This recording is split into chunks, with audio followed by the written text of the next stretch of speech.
Order. I'm going to call your colleague. David Shearer. Mr Speaker, I personally find this an odious piece of legislation. And I say that for two reasons. One is because I think it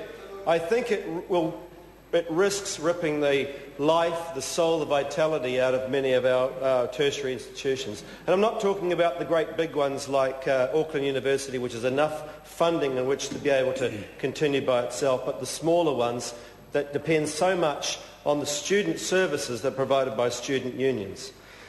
The other part of it, the other aspect that I find odious is the fact that I actually think that we could have got a piece of legislation that worked here. We actually could have worked between ourselves and the National Party that might have actually got a piece of legislation that protected the student unions, but also, in a sense, gave a nod to the idea of giving that freedom of choice, which they are so absolutely keen and banging on about today. That was sunk, Mr Speaker, by the actions of the ACT Party around about that time, and I'll get to that in a minute. I benefited from the student union, Mr Speaker, when I was at university, but not only because of the fees that I paid, but for the fees that were paid of those students who went before me. So I enjoyed the university gym, I enjoyed the student newspaper, I enjoyed the health services, the ability to have really good advocacy on campus. All of those things that go to make up a university life.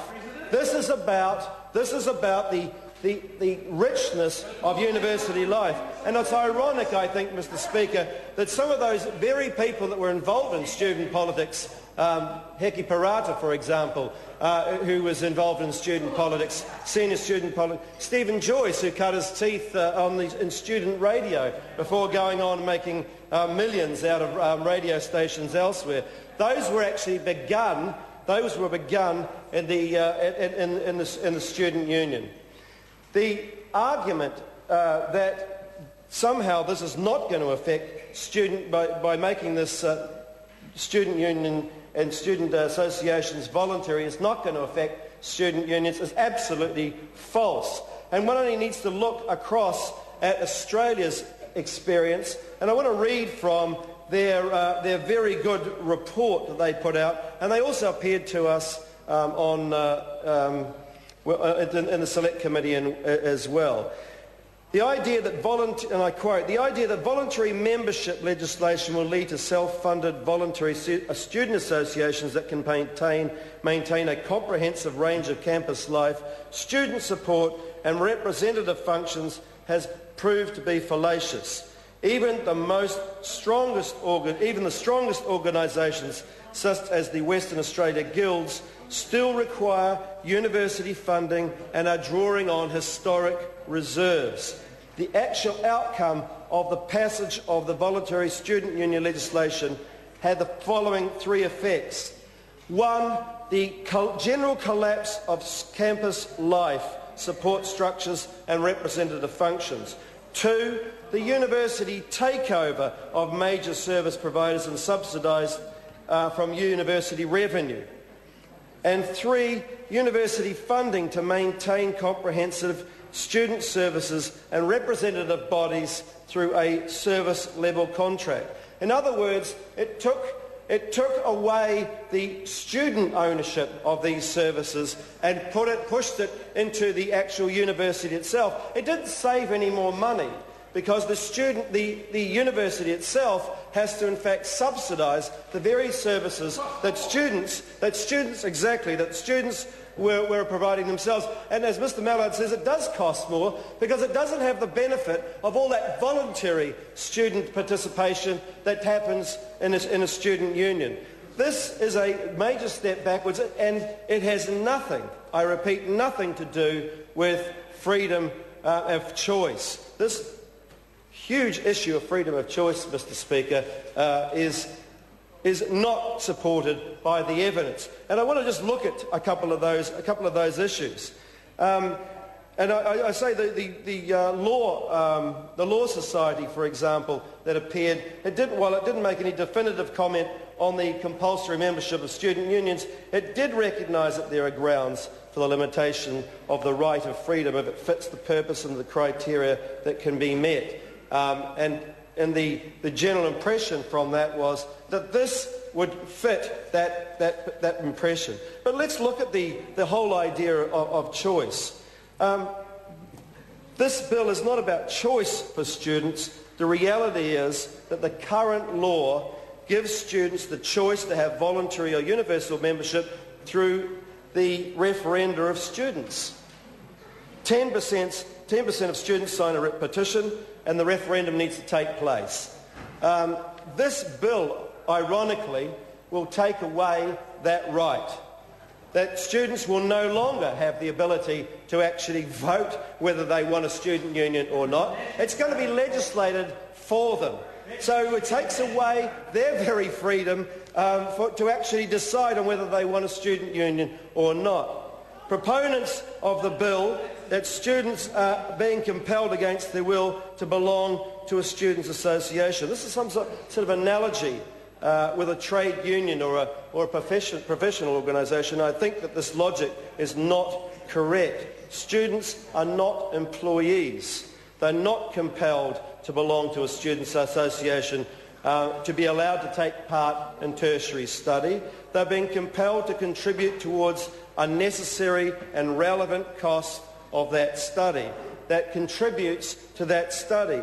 And I thought the particular submission from David and James Cagle was very compelling. They believe that a better analogy is not a trade union or a professional organisation, but that of a payment of a tax. And I quote from their submission that the taxpayers cannot escape their liability to pay taxes by arguing that they do not benefit or do not wish to benefit from particular areas of public expenditure. Likewise, students should not be able to escape from making a fair contribution to services and facilities from which most benefit by arguing that they themselves do not.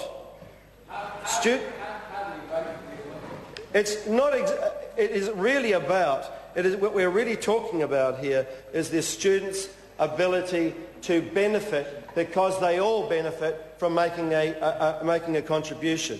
When in Australia they made student unionism voluntary, what happened? We had a 72% decline in services, either whole services or a massive decline.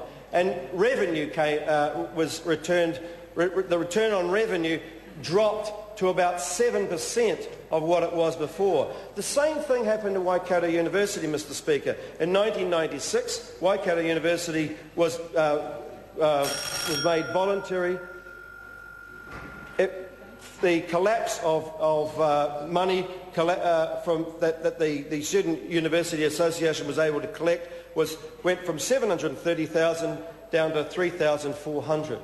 It basically killed the student union. It killed the student association from being able to perform the type of things that it was supposed to do.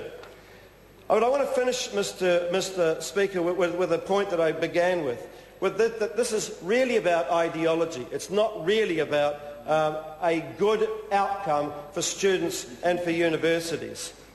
It is the politics of keeping a coalition together, not the politics of a good piece of legislation. I know that many members of the National Party wanted to make this piece of legislation durable. They knew that when we come back into power, we will overturn this piece of legislation. But there was an opportunity to improve it and to make this legislation much more durable. But instead what we had happen at that time we had the collapse, we had the leadership coup over in the ACT Party. We had Heather Roy who was suddenly given this particular piece of legislation that goes through, and she had to put it through because otherwise she had no credibility, and the ACT Party had no credibility at all. So she went on close-up, Mr. Speaker. She went on close-up to say that her primary purpose in political life was to put this piece of legislation through, and that was the reason that the National Party had to fold in and get behind the wagging tail. That's what happened, Mr. Speaker. It was